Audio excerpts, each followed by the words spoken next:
Y कमरा number 17 का मेहमान भाग 1। लेखक अविनाश मिश्रा। वत्स की डायरी। मेरी जॉब के सिलसिले में मुझे शहर से दूर एक पुरानी सरकारी गेस्ट हाउस में रुकना पड़ा।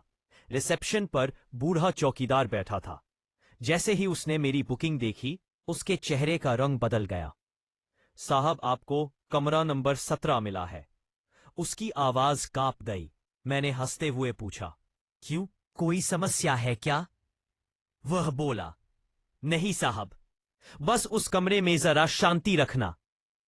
उसकी आंखों में जो डर था, उसने पहली बार मुझे असहज किया। कमरा खोलते ही एक ठंडी हवा मेरे चेहरे से टकराई, जैसे कोई अंदर नहीं बल्कि अंदर से बाहर निकल रहा हो। कमरा साफ था, लेकिन हवा में एक अजीब सी नमी थी। मैंने लाइट ऑन की। वहां किसी के बैठने के निशान थे, जबकि कमरा लॉक था। मैंने सोचा मेरी थकान का वहम है।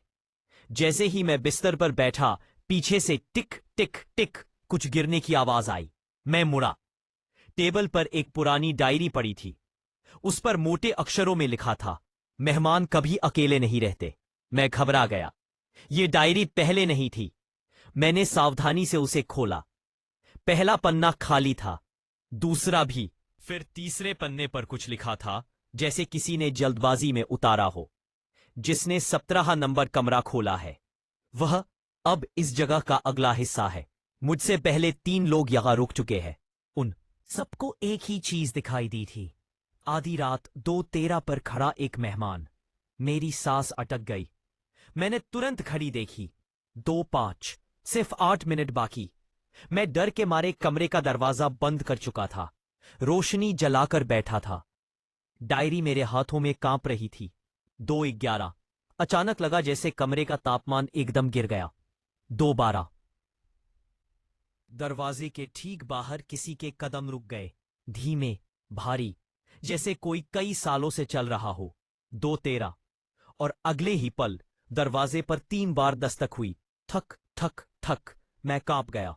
दिल ऐसा लग रहा था जैसे सीने से बाहर कूद जाए। मैंने हिम्मत करके पूछा, कौन है?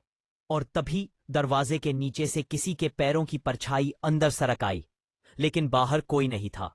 मैंने जैसे ही नीचे झुककर देखा, उसी समय डायरी का पन्ना अपने आप पलटा और उस पर लाल अक्षरों में उभर आया, मैं आ गया। भाग 1 समाप्त। लेखक अविनाश मिश्रा। वैट्स की डायरी। क्या आप भाग 2 चाहेंगे? भाग 2 में पता चलेगा कमरे के बाहर कौन था,